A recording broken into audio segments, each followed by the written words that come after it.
Peu de privilégiés ont encore eu la chance de voir les Parapluies de Cherbourg. Disons cependant qu'il s'agit d'un des plus jolis films qu'on ait composé depuis longtemps. Un des plus originaux aussi, puisque l'on n'y prononce pas un mot autrement qu'en chantant. Et oui, n'importe quoi, bonjour, bonsoir, je t'aime, tout.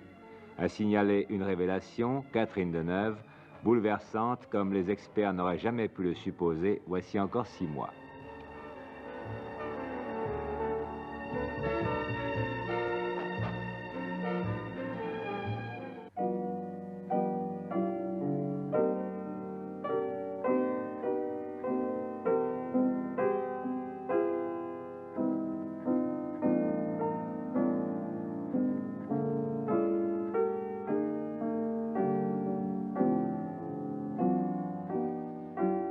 Jacques Demy vient d'obtenir le prix Louis Deluc avec Les Parapluies de Cherbourg, mis en musique par Michel Legrand. Film étonnant, et d'abord dans le sens où étonnant veut dire qui étonne réellement. C'est en effet un film entièrement chanté. En son temps, et dans une certaine mesure, René Clair avait tenté l'expérience, mais pas totalement. Jacques Demy, à qui l'on doit Lola et la Baie des Anges, a osé, lui, aller jusqu'au bout. Mais les gens s'interrogent déjà. Que sont ces Parapluies de Cherbourg? Une comédie musicale, un opéra? Quelle est votre opinion, Jacques Demy? Bien, c'est un film entièrement chanté. Enfin, je crois que c'est ce qu'on peut dire de plus précis. Quelle était la genèse de l'histoire? Comment est-ce que cette idée, qu'il faut bien appeler insolite, vous est venue? Parce que les idées, on ne sait pas trop comment elles viennent, enfin, où elles naissent. Si vous ne le savez pas, vous? Ah non, pas du tout. Non, on a peut-être des moyens, enfin, de les susciter comme ça, mais enfin, on ne sait pas d'où elles viennent vraiment. Ouais. Sinon que Michel Legrand est un ami, enfin, que il aime beaucoup le cinéma et que moi j'aime beaucoup la musique. Pourquoi, Michel Legrand, la musique de film est-elle considérée comme un genre mineur en France? Je ne sais pas vraiment. Il me semble que les musiciens eux-mêmes ne s'y intéressent pas assez. Je crois que ça vient de là. Pourquoi est-ce qu'ils ne s'y intéressent pas? Vous savez, c'est très difficile de prendre beaucoup de temps à s'infiltrer vraiment très profondément dans un film. Je pense que ça a toujours été considéré par les musiciens même eux-mêmes comme une chose très légère, enfin un peu sans importance. Est-ce que ça leur apportait de l'argent? Je sais pas, peut-être, oui, peut-être. Ils n'avaient pas l'impression d'être maudits, ça leur manquait. Peut-être, oui. On dit que la bonne musique de film est celle qu'on n'entend pas. Qu'en pensez-vous? Oh là là. Non, non, ça, vraiment, c'est honteux. Je sais pas qui dit ça, mais c'est un vrai scandale. C'est un axiome. Oui, bien sûr, oui. C'est vrai qu'il ne se remarque pas, en tout cas. Non, au contraire. Enfin, je veux dire, c'est vraiment un des éléments cinématographiques. Enfin, vraiment, c'est un des éléments importants avec lequel on doit compter, qui a sa place, qui doit venir bien, et qui doit être joli, enfin, qui doit avoir une espèce de présence dans sa qualité.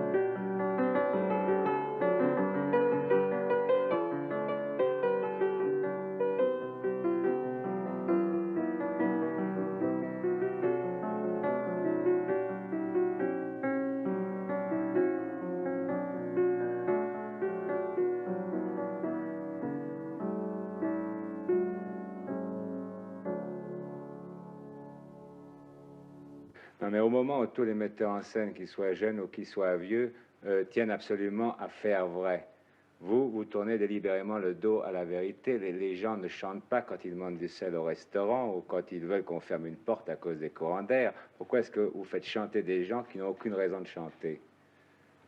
Mais je crois que le chant est une expression naturelle, de toute façon. Enfin, que ça vous n'est voyez, pas, vous, justement, dans un restaurant, dire « donnez-moi de la tarte aux pommes » en chantant à la serveuse, ce serait charmant d'ailleurs, mais... Pourquoi pas? Justement, ce serait une façon d'agrémenter l'existence. Comme vous n'osez pas le faire dans un restaurant, vous l'avez fait faire des acteurs.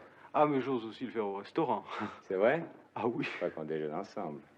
Est-ce que c'est possible d'écrire une vraie partition en se soumettant aux servitudes du cinéma? Oui, je crois. Oui, je crois. C'est très difficile, mais je crois que c'est possible. Parce que quand l'intérêt d'un film diminue, on a coutume de dire deux choses. Premièrement, on arrangera ça au montage. Et deuxièmement, on mettra un peu plus de musique. On mettra la musique très forte. Alors là, je veux quelque chose. Hein. Alors, je compte sur toi. Hein. Tu me mets un truc, machin, pour camoufler un peu. C'est ça. Vous avez l'air d'être très au courant. C'est une cagoule. Oui, c'est effroyable.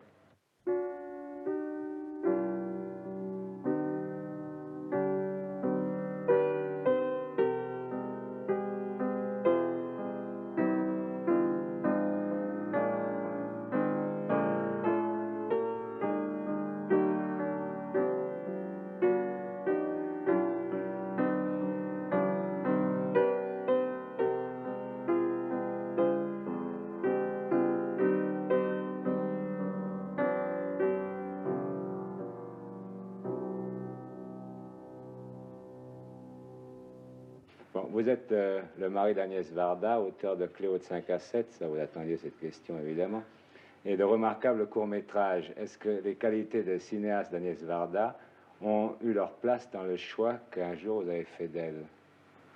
Non, pas du tout. Non, ça n'est pas une liaison cinématographique. Est-ce que vous auriez eu envie de faire les films qu'elle a fait? Ah oui, j'aurais aimé faire Cléo, par exemple, mais j'en suis incapable. Car c'est, enfin, je sais pas, c'est quelque chose de très différent de ce que je fais, enfin, de ce que je peux faire. Pourquoi? Ah, parce que c'est un univers qui m'échappe complètement. Oui. Si vous aviez fait Cléo, vous ne l'auriez pas fait de la même manière, alors? Ah, j'aurais pas fait Cléo du tout, sûrement pas. Oui.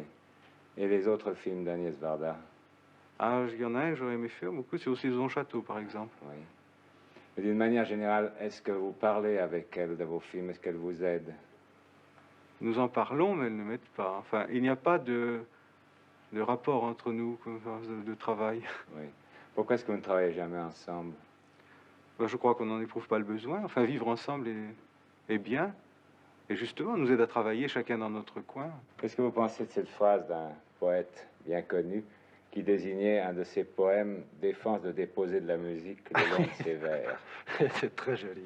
C'est très joli. Non, mais je trouve qu'il a tout à fait raison, parce que n'importe qui s'amuse trop à ce jeu-là. Enfin, vraiment, on met de la musique comme souvent on dépose des ordures où il ne faut pas.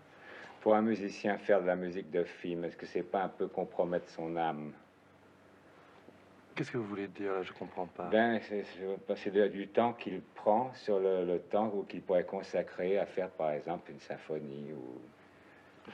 Ça dépend d'abord du musicien, ça dépend ensuite du caractère, et puis je pense que ça n'est pas du tout mineur, où on ne s'abaisse en rien on ne s'abaisse absolument pas à écrire une musique de film. Je crois d'abord c'est très amusant si le film est intéressant.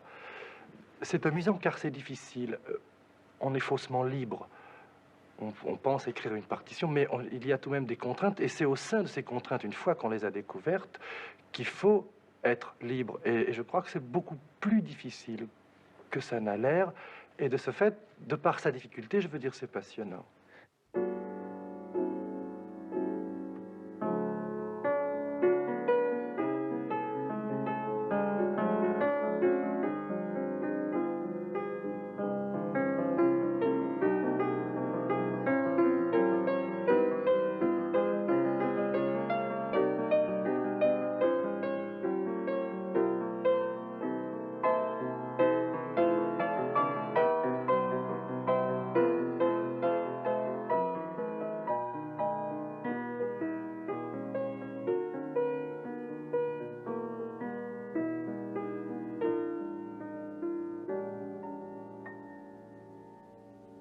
Oui. À votre avis, Michel Legrand, si le cinéma avait existé de leur temps, est-ce que Bach et Beethoven auraient fait de la musique? J'en suis certain, absolument certain.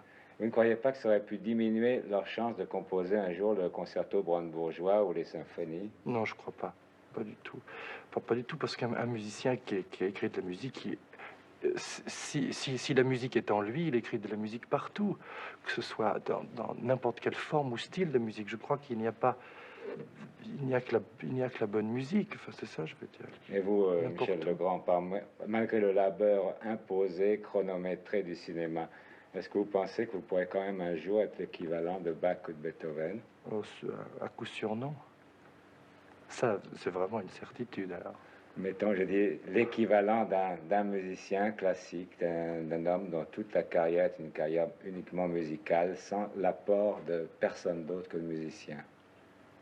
Je sais pas. Enfin, il faudrait avoir il faudrait avoir un retranchement. Il faudrait aimer une solitude à ce point. Il faudrait choses qui me sont absolument impossibles. Non, je repense au parapluie de Cherbourg et puis à vous. Alors, une dernière question. Quand vous vous rasez le matin, est-ce que vous chantez? Oui.